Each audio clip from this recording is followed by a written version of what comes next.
नमस्कार, स्वागत अछि। अहाँ सुनि रहल छी रेडियो उड़ान। हम छी पल्लवी मिश्र। हम एचआर बाय प्रोफेशन छी और हम अहाँ सब लग ई बातचीत लऽ कऽ आयल छी मल्टीलिंगुअल भारत 4 सहयोगसँ निर्माण एक सकारात्मक समाजक, जे स्पेक्ट्रम द अवेयरनेस प्रोजेक्ट के हिस्सा अछि। ई प्रोजेक्ट समुदाय सबके जागरूक करबाक लेल समर्पित अछि, जैसे ऑटिज्म, स्पेक्ट्रम डिसऑर्डर, अन्य न्यूरोडाइवर्जेंट अवस्था आ दिव्यांग बच्चा, युवा आ परिवार सभक सहयोग भेटय। एहि वर्षक हमर विषय अछि सभक लेल सुरक्षित सामाजिक स्थान बनाओ। हमर दृढ़ विश्वास अछि जे समावेशन केवल परिवार या विशेषज्ञ सभक जिम्मेदारी नहीं अछि, बल्कि पूरा समुदायक सेहो महत्वपूर्ण भूमिका होइत अछि। हम रेडियो उड़ान के संग साझेदारी का अत्यंत प्रसन्न छी, जेकर माध्यम से हम देशक विभिन्न भाषा आ क्षेत्रक आवाज के एक मंच पर आनैत छी। अंतर्राष्ट्रीय मातृभाषा सप्ताह 14 फरवरी से 21 फरवरी 2026 के अवसर पर आ विविधता, समानता, समावेशन आ अपनत्व, जेकरा डाइवर्सिटी, इक्विटी, इंक्लूजन और बिलोंगिंग कहै छियै, के भावना के समान देत हम भारतीय विचार विमर्श क्षेत्रीय भाषा सब में प्रस्तुत कऽ रहल छी। भारत विविधता में एकता के देश अछि। अलग अलग संस्कृति, समुदाय आ मातृभाषा के बावजूद हम सब एक सूत्र में बंधल छी। आइ हमरा संग जुड़ल छथि श्री घनश्याम झा सर, जे एकटा शिक्षक छथि, जे एहि विषय पर आइ अपन अनुभव आ विचार साझा करता। सर, अहाँ बतबियौ न अपन श्रोतागण के जे सेफ स्पेस की होइत अछि। नमस्कार पल्लवी जी और रेडियो उड़ान के तमाम श्रोतागण के हमर नमस्कार। हमर नाम घनश्याम छी और हम पेशा से एक शिक्षक छी, जे बच्चा सबके पढ़बै छी और खुदो पढ़ाई कऽ रहल छी, कियाकि शिक्षक के जीवन में हमेशा अध्ययन और अध्यापन दुनू लागल रहै छै। और जो अहाँ सवाल पूछलहुँ कि सेफ स्पेस की होइ छै, सेफ स्पेस ओहि जगह या माहौल के कहल जाइ छै जतऽ अहाँ अपन विचार, भावना और कोनो भी तरह के जो बातचीत होइ छै ओकरा कोनो बिना समस्या क, बिना डर क, बिना भेदभाव क और बिना कोनो एहि बात के सोचला क कि अहाँ के अपमान हैत राखि सकै छी। ओहि जगह जतऽ अहाँ के लोग के सम्मान दिए और कोनो भी तरह के हिंसा नहीं होए, चाहे वो हिंसा मानसिक होए या शारीरिक होए, नहीं कोनो तरह के ताना या दबाव आदमी महसूस करे, तो एहन जगह जतऽ अहाँ अपना आप को कम्प्लीटली एक्सप्रेस कर सकै छियै बिना कोनो डर क, ओकरा सेफ स्पेस या सुरक्षित समाज कह सकै छियै। वर्क प्लेस में सेफ स्पेस किया जरूरी अछि? वर्क प्लेस चूंकि ओतऽ व्यक्ति काम करै छथिन, तमाम संस्थान के अलग अलग संस्थान के व्यक्ति काम करै छथिन, तो सेफ स्पेस ओतऽ बहुत ज्यादा जरूरी छै, ताकि जे व्यक्ति काम कर रहल छथिन, चाहे वो जे विषय, जे मुद्दा या जे भी चीज के लेके काम कर रहल छथिन, वो बेहतर ढंग से भऽ पावे। अगर कोनो भी कर्मचारी का, कोनो भी शिक्षक का सुरक्षित माहौल भेटते, तो शिक्षक या कोनो भी व्यक्ति जे भी कोनो संस्थान में काज करे छथिन, वो तनाव बहुत कम महसूस करथिन और अपन बात को खुल के राखि सकै छथिन और कोनो भी तरह के भेदभाव या उत्पीड़न से हुनका डर नहीं रहतनि। ताहिसँ की हेतै जे वो काज कर रहल छथिन ओकर उत्पादकता और जे टीम वर्क छै, जे साथ में काम करे छथिन, ओहि दुनू में बढ़ोतरी हेतै। ओना अहाँ खुद एचआर प्रोफेशन से छियै, तो हमरा लागैए एहि सवाल के जवाब अहाँ बेहतर दऽ सकैत छियै।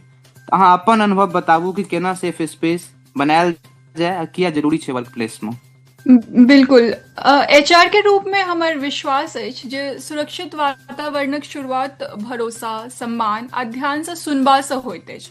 तो ऑर्गेनाइजेशन के पहिल कदम रहे छै जे मनोवैज्ञानिक सुरक्षा, जेकरा साइकोलॉजी सेफ्टी कहै छै, तो वो बनायल जाए ऑर्गेनाइजेशन में, जतऽ कर्मचारी बिना कोनो डर, आलोचना या सजा के भय से अपन बात खुल कर राखि सकै।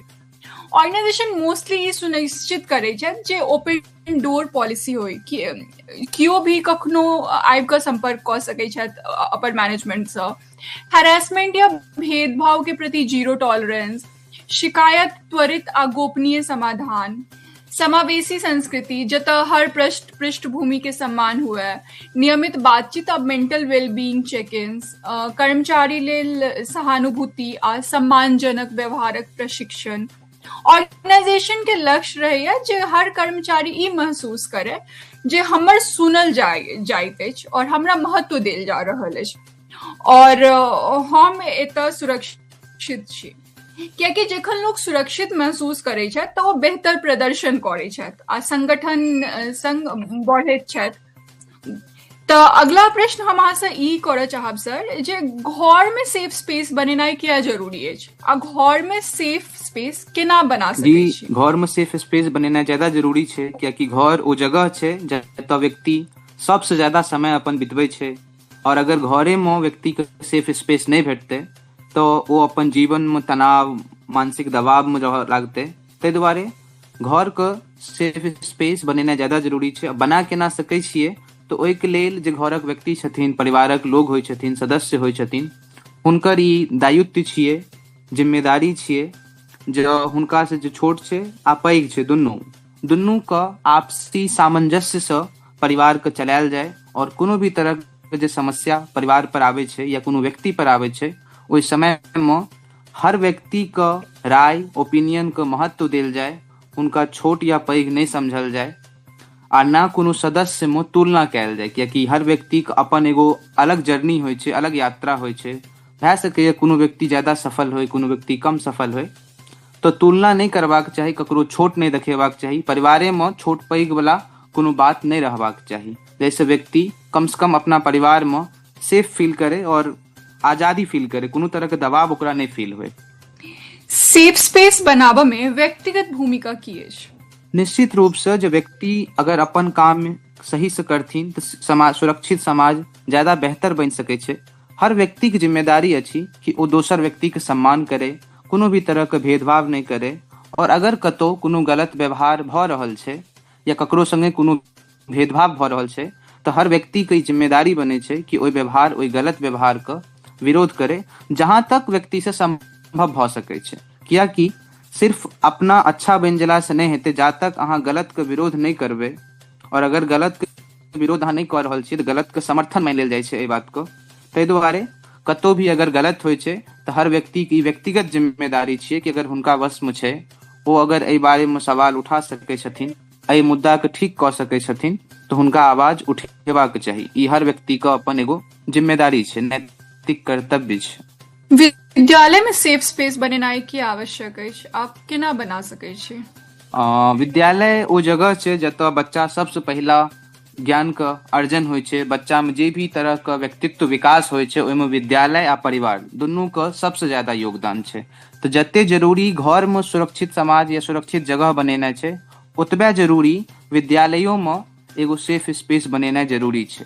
ओहिके में सबसे बड़ा जिम्मेदारी शिक्षक के होइ छै कि शिक्षक के सबसे पहले तो जो प्रशिक्षण देबाक चाही सरकार को कि शिक्षक समझ सके कि केना विद्यालय में सेफ स्पेस बनायल जा सकै छै और ओहिके लए कऽ जे किछु कदम छै जे शिक्षक बुनियादी तौर पर उठा सकै छथिन ओहिमे छै जे छात्र विभिन्न संस्कृति और विभिन्न कल्चर से आबै छथिन तो हुनकर मातृभाषा और संस्कृति का सम्मान दए कऽ बच्चा का सेफ फील करवा सकै छथिन। और शिक्षक के ई दायित्व बनै छै कि एगो एहन विद्यालय में समावेशी माहौल बनाथिन जतऽ बच्चा एक दोसर से खुल के संवाद कऽ सके और शिक्षकों से खुल के संवाद कऽ सके। कियाकि हम सब इहो देखलहुँ हन कनिये दिन पहले कि बच्चा शिक्षक से बहुत ज्यादा डरैत रहे तो वो अपना आप से नहीं कोनो सवाल कऽ पावे और नहीं अपना आप को एक्सप्रेस कऽ पावे।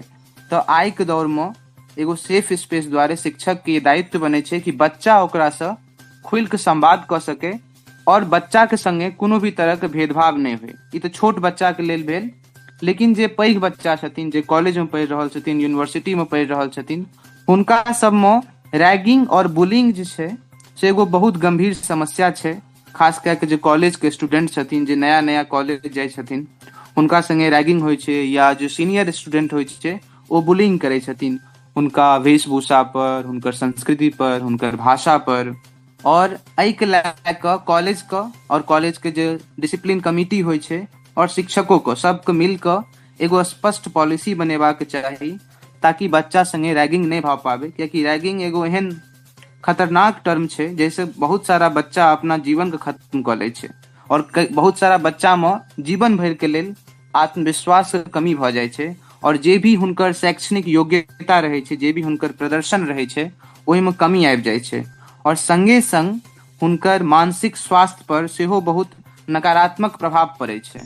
तो विद्यालय के प्रिंसिपल, शिक्षक सभक दायित्व बनै छै जे स्पष्ट पॉलिसी बनायल जाय जाहिसँ बुलिंग और रैगिंग रोकल जा सके और शिक्षक के संगे संग बच्चा के व्यवहारिक पक्ष में एहि बात के आने के चाही कि रैगिंग जे छै से एगो नकारात्मक घटना छियै या नकारात्मक उद्देश्य से कयल जाय एक्टिविटी छियै जकरा बंद कए दै के चाही। विद्यालय, परिवार आ समुदाय मिलकर सुरक्षित सामाजिक स्थान बनाबय के लेल की कदम उठा सकैत छथि? समाज में सब गोटा सुरक्षित, सम्मानित और अपनापन महसूस करे, एहि के लेल सेफ स्पेस बनेनाइ बहुत जरूरी अछि। सुरक्षित समाज के मतलब खाली शारीरिक सुरक्षा नहीं बल्कि मानसिक, सामाजिक आ भावनात्मक सुरक्षा सेहो होइत अछि। एहि के लए कऽ समाज बहुत सारा कदम उठा सकै छथिन, लेकिन जे सबसे बुनियादी कदम छै ओ छै शिक्षा और जागरूकता बढ़ेनाइ। समाज में सुरक्षित माहौल बनाबै के लेल सबसे पहिल कदम शिक्षा अछि। विद्यालय, कॉलेज आ समुदाय के स्तर पर जे शिक्षित व्यक्ति छथिन, जे शिक्षक छथिन और समाज में जे शिक्षित व्यक्ति छथिन, वो अपना स्तर पर नागरिक का मानव अधिकार, समानता, लिंग सम्मान और जाति सम्मान आ विविधता के बारे में सिखावे के चाही, ताकि जखन लोग ई समझथिन कि हर व्यक्ति के अपन पहचान होय छै तऽ ओ ओकर भावना के सम्मान करऽ लागथिन और एहिसँ अपने आप हिंसा या भेदभाव जे छै से समाज में या समुदाय में कम भऽ जेतै।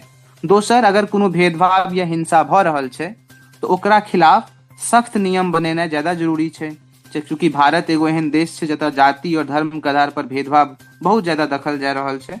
तऽ एकरा पूरी तरह से बंद करबा के लेल सरकार के बहुत सख्त कानून बनेनाइ जरूरी अछि और सिर्फ कानून बनेला से काम नहीं चलते, ओकरा सही तरीका से इम्प्लीमेंटेशन या पालन करेबा के लेल सेहो कोनो नियम बनेनाइ जरूरी छै।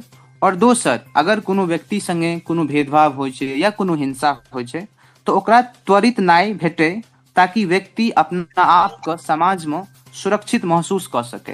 तेसर, जे सबसे महत्वपूर्ण बिंदु छै सेफ स्पेस के लए कऽ, ओ छै मानसिक स्वास्थ्य के लए कऽ समर्थन। समाज अखन तक मानसिक स्वास्थ्य के लए कऽ गंभीर नहीं भेल हन, संवेदनशील नहीं भेल हन, तो समाज को ओहि के लए कऽ संवेदनशील भेनाइ ज्यादा जरूरी छै। समाज के ई बात समझ पड़ते कि मानसिक स्वास्थ्य कोनो बहुत खराब चीज नहीं छै, अगर ओहि पर सही तरीका से उपचार कयल जाय तो ओ ठीक भऽ सकै छै। ओहि के लए कऽ समाजों को और सरकारों को समाज के बीच में काउंसलिंग सेंटर, हेल्पलाइन नंबर, एहि सब चीज के व्यवस्था करे के चाही, जैसे जे व्यक्ति के परिवार में कोनो व्यक्ति मानसिक स्वास्थ्य से जूझ रहल छथिन हुनका अपन बात रखे के लेल कोनो डर नहीं होय, कोनो झिझक नहीं होय, वो अपन बात नीक जकाँ राखि सकथिन। और दोसर, समुदाय में बच्चा सब होइ छथिन और आइ काल्हि के पेरेंट्स अपना आपको कनी समय दे दुआरे या समय नहीं रहे छन तो बच्चा को पार्क में, आसपास के पार्क में खेले भेज दे छथिन, जे बहुत सेफ नहीं मानल जा सकैए। भेज सकै छी अहाँ, लेकिन अगर अहाँ परिवारक कोनो सदस्य के साथ में भेज देबै तो ज्यादा सुरक्षित रहते। और सरकार ई कऽ सकैए जो जते भी पब्लिक प्लेस छै ओतऽ सीसीटीवी कैमरा, टेक्निकल टूल के प्रयोग कऽ सकैए, ताकि व्यक्ति अपना आप के हर जगह सुरक्षित महसूस कऽ सके। ई बातचीत के माध्यम से अहाँ समाज के की संदेश देबऽ चाहे छी? समाज के तो हम बस इतवी संदेश दिया चाहे छी कि कोनो भी तरह के भेदभाव नहीं होए, हर व्यक्ति अपना आप को पूरी तरह से सुरक्षित महसूस करे। और अगर कोनो तरह के विवाद उत्पन्नो होइ छै तो भारत के जे संस्कृति छै ओ संवाद के संस्कृति छै। एतऽ पुराने काल से देखल गेले हन कि अगर कोनो मतभेद छै, चाहे वो वैचारिक मतभेद होय या कोनो और तरह के मतभेद होय, ओकरा हमेशा संवाद से सुलझायल गेले हन। चाहे वो शंकराचार्य और मंडन मिश्र के बीच के विवाद होय, जेमे धर्म के लए के बहुत बड़ा व्याख्या भेल रहे ओहि बीच में और बहुत नमहर विवाद मानल जाइ छै ओकरा, लेकिन ओकरा संवाद से सुलझायल गेले। तो हम समाज से इएह कहबै कि अपन पुराने संस्कृति से हुनका सिखबाक चाही कि कोनो भी तरह के हिंसा या भेदभाव को संवाद से सुलझायल जा सकैए। तो हिंसा के प्रयोग नहीं कऽ कऽ संवाद के प्रयोग करू अपन मामला के सुलझावे के लेल, जैसे समाज में अपने आप सुरक्षित स्थान बनऽ लागते। धन्यवाद सर।